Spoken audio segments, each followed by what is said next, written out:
you think between 6 and 7? Do you think between Honor Majesty Secrets and Service and Thunderball? I That's kind of agree where I with gravitate McCurdy's towards. I honestly, with all the similarities between Secret Service and For Your Eyes Only, I really would love to pit them directly against each other. Mm-hmm. But I want to put it above Doctor No. I think sitting at 5 for me.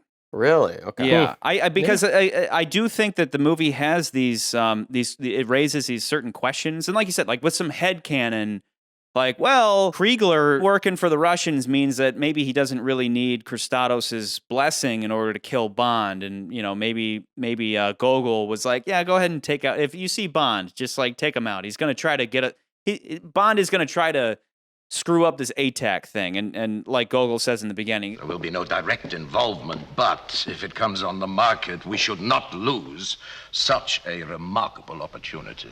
all the way down to that moment that Bond shares with Gogol in the end, like, it's great. That moment is great. But I think directly comparing Honor Majesty's Secret Service and For Your Eyes Only, I think with all the similarities the movies have, those two, I think For Your Eyes Only does everything that Her Majesty's Secret Service does better. I think it takes all the things that Secret Service did and it one-ups it.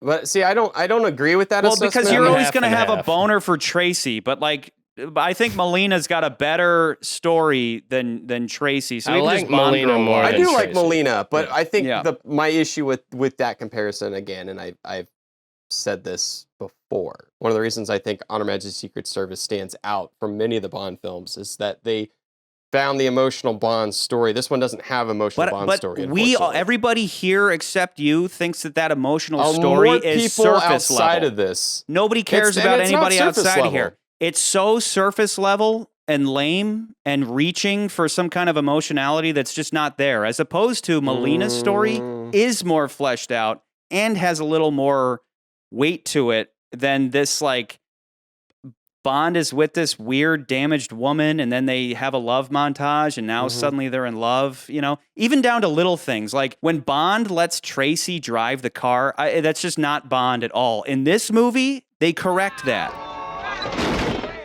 You don't mind if I drive, do you? John Glenn went, F that. I had Bond go, hey, I'm going to drive the car. And Bond jumps in the driver's seat because that's what Bond would do. Bond sitting there while Tracy's driving the car is, and again, for the progressives out there, we're not talking about progressivism. We're talking about a character named James Bond who would never let a woman drive a car for him, let alone anybody, dick or vagina or otherwise. That's Bond. This movie takes all these things that happened in Secret Service and does it better. Better tits, better water, better. No, but even No heroin. no Heroin. No heroin. and that's where it'd be fun to just pit the two against each other. But I think it does everything so much better that I even want to challenge Dr. No. I don't think it's better than Doctor No though. I think one of the problems with this movie, as much as I like the spy thrillerness and how it's grounded, it's not very clear of a movie. It is. Yeah. You do have to watch it a couple times, and it is kind of forgettable, unfortunately. I think that's the sad part is this movie, because it preceded Moonraker, and most people will remember Moonraker, as much as we want to throw it at the bottom, and it's thrown for a bottom for a very good reason. Like, looking back at these movies, comparing all these movies in a way, it's in that spot for a reason. But unfortunately, I think For Your Eyes Only has the problem of just not being memorable just enough, and I think a lot of it has to do with its clarity, like some of the plot elements. I mean, Charlie, Like, are you went on talking a whole about like thing. the bad guy thing? Like The specifically, whole bad you guy mean- thing is, I mean, you were even saying like it's like this is confusing, and then it makes it even more confusing when you throw in the fact that like the guy that you were going on about, it's like, well, he works for this guy. I'm like, Charlie, he works for the Russians, and like that's why he's after him, and that's why that scene doesn't make sense. I just think Christatis, after he becomes the bad guy, after he is, I don't think it's that convoluted. Personally, I saw it coming when it was going on. And he's like, oh, it seems like a trap. I'm like, it seems too convenient. It seems set up. But after he becomes the bad guy, he becomes very forgettable. Everything he does is not very dramatic. There's no very good plot or design to kill Bond. He just runs up to a temple on a hill and just dies very easily. There's no I don't know. That kind of ruins it for me. There's never a defined bad guy, and he's never very much in charge. Well, even we said it's like where this movie becomes where Bond is just kind of in the midst of this rivalry between these two other guys. Exactly. It seems like it's a bigger picture than a single bad guy. And it's not Bond's necessarily fight. And so at the end of the movie, it's like Bond doesn't even finish the guy, right? yeah, Columbo like does. these guys are fighting. Bond gets the final victory. Like the detente. And Yeah, who, I know. Who but- doesn't love the moment where he whips the ATAC off the mountain? Yet!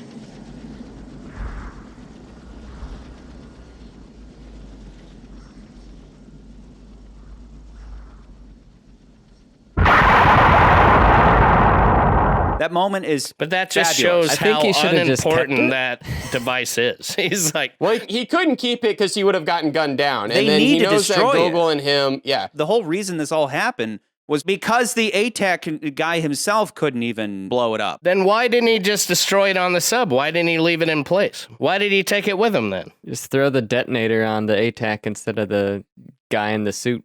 The detonator was still sitting there. He could have I armed the did detonator. think about that when I watched the movie. I was like, why didn't he put the detonator Why didn't he just on destroy the it then and there thing? and He leave was it gonna at the destroy it. I base thought of the he had fucking to ocean? recover it. Why did he have to bring it back? I don't think Bond was expecting Christados to suddenly just show up out of This nowhere. device you know? just seems very like, like, okay, let's put It's it a this way. makeup. Let's destroy put it this way. get it back, whatever. Let's put it this way. If the ship is sinking, your orders are to destroy it. Just like with Yeah. the Lotus. You know, the Lotus explodes rather than let bad guys take a hold of it. If you can recover it, if it's possible, because you can assume it's like the Lecter, it's like it's probably a very expensive and unique machine. So if you can recover it, great. But when the bad guys have the upper hand on you, you have to destroy it. They didn't. They had a helicopter, the unarmed Russian general, and one armed henchman. Well, that's the No, problem. they is could. in He that could have sense- ran the other way. They had That's what I was They had the base. No, Bond was f***ed. Like Bond was Yeah, f***ed. he was in the situation. Yeah, Better no, to I agree. destroy I it. agree with Charlie. I think what I like about the end of this movie, which it was kind of missing in the last couple of with the Tom Mankiewicz movies, a lot of them ended up being Bond has to save the Bond girl. Like that was the story for a lot of the end of them. Is like, why does Bond have to go to the bad guy? He has to save the Bond girl. And this one, it's like, no. That's not the reason why Bond has to. I'm giving Scale the the movie mountain points and in all this. that. He Yeah. has to go up. He's the not mountain. going He up there has to get good night. No. Yeah. He's not getting BB. He's getting the Yeah. ATAC, which I enjoy that aspect of it. But Yeah. but I don't see it being better than Doctor No. I don't see it better as Honor Majesty's Secret Service. And it's, but it's like part of it, honestly it's though, like if I'm like because in the same style that I have my Golden Gun bias, you have this odd emotional connection to Secret Service. But I think this movie I'm not just the only one who bests has that it. odd emotional connection to though. Not in the Like, world, but in this fucking Zoom meeting you do. Like I liked it. Most people. I supported McCurdy in a way. Yeah, I'm not saying I don't like the movie, I but don't if have an we're picking irrational which love one of is it, but better, I'm not I saying think McCurdy does either. this one doesn't have an entire sequence where Bond completely undermines his own mission because he can't control his penis. Like but this that's the this one point at of the least movie, has though. like that's, a smarter. that's the point of that movie and specifically. That is theme makes the that movie plot, weak, and that's what makes the movie That- interesting. No, it makes the movie weak. it makes doesn't make the movie weak. Just because he's in love with the woman does not make the Bond movie is weak. suddenly questioning whether or not he wants to work for the government anymore After for five no movies reason. where it's been the same thing over and over again, like for, like, why no is reason. that such a problem? Guys, Because it's not fully fleshed out. Well, what do you need? What do you need it to be fleshed out? Like, what is it that you guys. what is it you I don't know why we're arguing for your Scott, eyes we're only arguing- versus Scott, we're arguing Honor the Majesty's movie. Secret Service. Scott, Hold that's on, the hold point on. of that's the point of the show is you have to argue. No, I know. You have to argue the but previous Charlie's movie's trying points. to argue that this is above Doctor No. We need to argue. And I'm telling for you, your it's- eyes only versus Doctor No, not Honor Majesty's Secret Service. 3 of us have agreed it's above Honor Majesty's Secret Service. You yourself put it above that, Ryan. No. I didn't. I put it between Thunderball and Honor He's got it Majesty's Secret Service. under Earlier Majesty's you Secret said it was Service above Secret above Service and Thunderball. Thunderball. That's what I said. Oh, okay.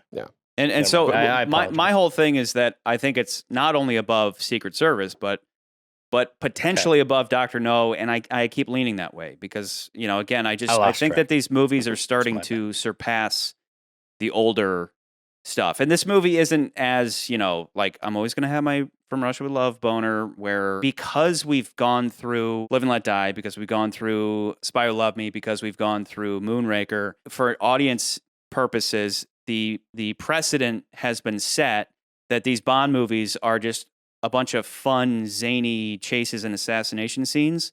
So like I said, I think the movie would be a lot smarter if they would have just tried to kill Bond a little bit, but then let him go. But Bond thinks he got away, but maybe then Bond's like, I got away a little too easy. You know what I mean? Like that's what a smarter movie would have done. But again, because these Roger Moore movies have set a precedent of you're going to get your tub of popcorn and you're going to watch a chase scene and then you're going to watch an assassination scene, like a sneaky assassination scene. And then you're going to watch a ridiculous one with a knife guy or a hockey team or whatever. Like they're doing these things to cater to audience expectation rather than to their story. As opposed to in From Russia with Love, Bond gets the Lecter and then he faces a bunch of assassins, right? Up until then, you have Red Grant kind of being his guardian angel to make sure he gets it. And I do think that would have been more fun in the style of From Russia with Love if Christatos was misleading Bond into thinking that Columbo was the bad guy so that Bond would then retrieve the ATAC and then be like, thanks for that, Bond. You know what I mean? Like, because Bond has those instructions on how to retrieve the ATAC, right? So Christatos could have maybe done it himself. He says, Thank you, Mr. Bond.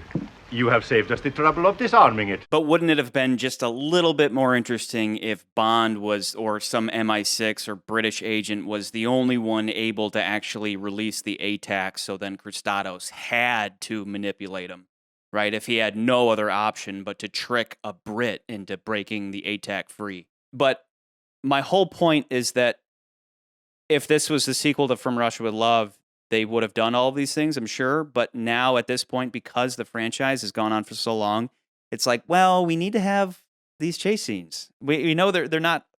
We know this hockey assassination thing is kind of stupid, but like that's what audiences are paying a ticket, a price of admission for, So, but all the same, for me, it's just like hands down above Secret Service. It just hands down is.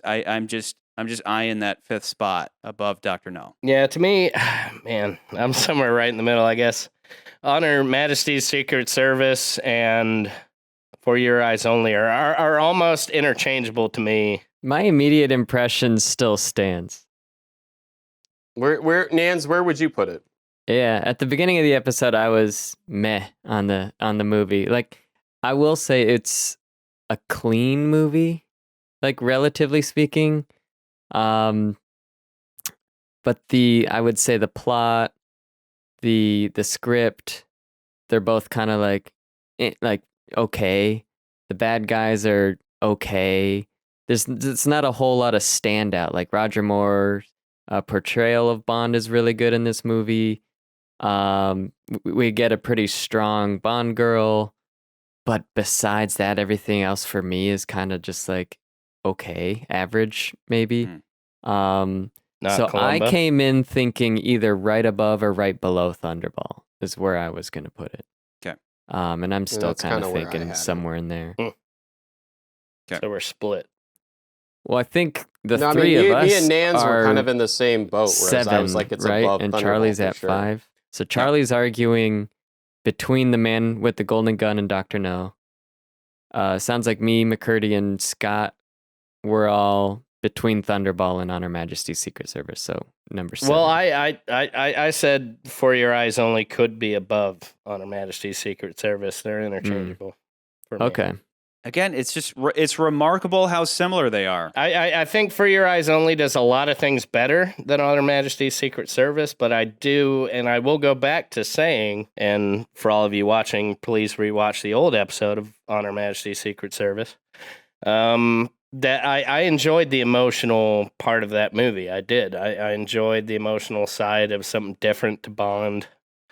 So I enjoy these two movies for two different things. and I can't, I guess, necessarily decide which one I like more for whatever purpose. It's one of those things that when you're watching it on the day, it depends what mood you're in, you know? To simplify what you're going with is, I kind of think to myself, what would I rather rewatch? Yeah. And I'd rather rewatch Majesty's Secret Service than this movie. And that's not just because I just watched this movie and it's been a little bit since I've seen Majesty's Secret Service, but I mean, and that's where I'm on the opposite end, where I'm like, if I'm gonna rewatch one of them, I'd rather rewatch For Your Eyes Only. And I see what McCurdy means with it being a little more forgettable. But if you're comparing the two of them directly, I wrote down just a couple points because, like I said, all the stuff I already mentioned where they have their similarities, I think it surpasses it. I think so. Well, hang on. Yeah. So Nah. with like the between our like playing in the snow, our playing in the snow stuff, I think it's just done better in this one. Our whole Columbo Draco thing, I think Columbo is just leagues beyond him. And that's I think the strong point. For me. our revenge tale for Melina is more fleshed out and naturally placed than this.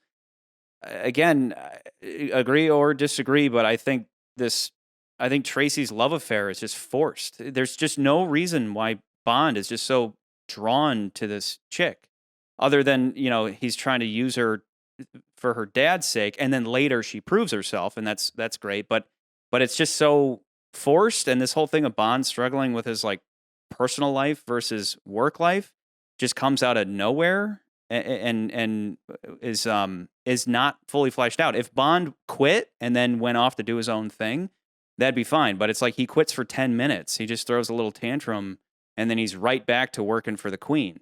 And then again, that leads to the whole Bond never sacrifices the mission to pursue women foolishly. In fact, in this one, everything he's dealing with a chick, he's doing it specifically for the mission. Phoebe wants to know if you would escort her, Mr. Bond. I would feel better if there were someone with her. Well, I'd be delighted. I mean, the whole thing with the Countess, she just so happens to be pretty cool. She's like a fellow Brit and everything, and she's kind of like Bond. She's like a female equivalent somewhat of Bond, where she's hiding all the time, pretending to be somebody else, just like a spy is, And so Columbo is like, go bang this guy and figure out who he is, and they kind of have a little connection, and then she's immediately brutally murdered, and then Bond's just like, bye. Goodbye, Countess. And then the ATAC ending is, I think, just great. I think just that simple visual of the ATAC flying over the mountain and exploding is better than a fist fight on a bobsled. I'll just always opt for an ending that isn't just a simple punch for punch, but something that's a little bit more unique and specific to the plot. That's Dayton, comrade. You don't have it. I don't have it. I will say, though, my one argument for Secret Service is that the mountain raid in Secret Service is so much better. And it's two things. It's that when that Bond theme kicks in, when all the helicopters are surrounding Blofeld's compound, and then I really think that George Lazenby handles a machine gun really well. The guy is so awesome when he's sliding across the ice and he's blowing off rounds, and then when he's like pursuing Blofeld and he like freezes and plays like that whole sequence is great. But overall, just with all these similarities they have, I think For Your Eyes Only just one-ups all those little things, and that all adds up to just a better movie for me, rather than, like Scott said, go watch the Secret Service episode. And I get that a lot of people in the world love it because it has this emotionality to it, but I just don't buy it. I think in the same way, McCurdy, like in the same way that you and some other people have commented, like, oh yeah, you're really reaching for that story stuff in The Man with the Golden Gun, but I'm like, I disagree. I think all of that stuff is there in the movie, and the stuff with Tracy is forced. I cry like a bitch when she gets shot in the fucking face by Burke, Bunk, Brunt, whatever, in the end. Yeah. But all the same, I always said, as soon as she gets shot in the face, you have your little cry moment, and then what do they do with the soundtrack?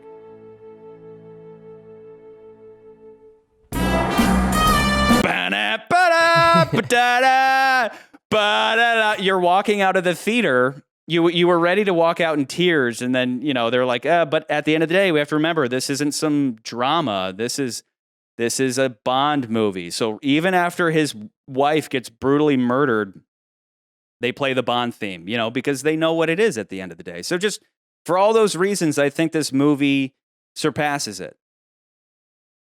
Yeah, I disagree.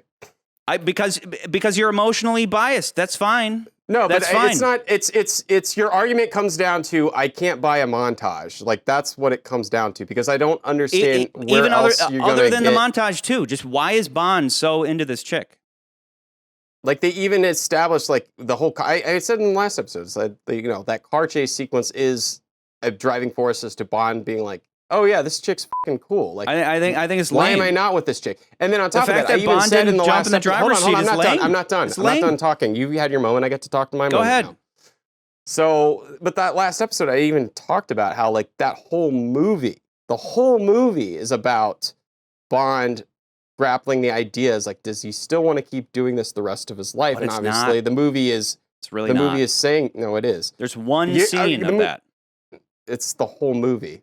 There's and then one even, scene the of movie that. is also grappling the idea between like, do I have to work within the rules or not? And that's like part of it too, because even the end of the movie, he's like, I can't get my MI6 agents to come and save Tracy. I have to go to her dad, who's a criminal, to go do it myself. That I agree with. And so and then on top of that, like we even talked about how like Blofeld's whole plan is like, oh, they're going like, because Patterson's whole argument why he thought the whole plot with him was dumb was because he's like, well, so he's just going to get off scot-free because he changes his coat of arms or whatever it was. But the whole movie is establishing this idea that, yes, the governments are following these rules. And Bond's like, that's fucking bullshit. Like, why are we following these rules? We know these guys are bad guys. We know these guys murder millions of people in the blink of the eye just to make a couple of bucks. Like, we know that for a fact. Why are we following these rules? And that's why he's frustrated in the beginning of the movie, not to mention that he's like been trying to find this guy for 2 years. Yeah. So what I like about Honor Majesty's Secret Service, which is missing from this movie, unfortunately, and for all the points that you said about For Your Eyes Only, I'm saying, like, again, you and I agree. We love all these movies, right? I think just the fact that it's Bond that's handling the weight of the plot of the story as far as the story goes, the emotional part, is in Bond's hands in that movie. That's what elevates it for me. Whereas in this movie, it's not. Every other character is dealing with something that is more interesting than Bond himself. He's just a spectator or he is an agent in that whole fight. Like he's literally a secret agent in that whole fight. Melina's story is Melina's story. Christophos versus Columbo, that is their story. But Bond is kind of facilitating in between all of that. And then the only thing he does at the end is which I'm going to say this, like, I know you're like, oh, that's such a great ending. He throws the thing, but it's like the lamest slow-mo, like. I disagree. I still think it's great. And then we're supposed to have like some weight to that. Like it's supposed to be like this pivotal I'm moment. not the biggest fan of the ending. It's supposed to be a pivotal That's moment yeah, I that don't see this why he slow-mo had- shot of the thing breaking in pieces is supposed to be such a pivotal thing.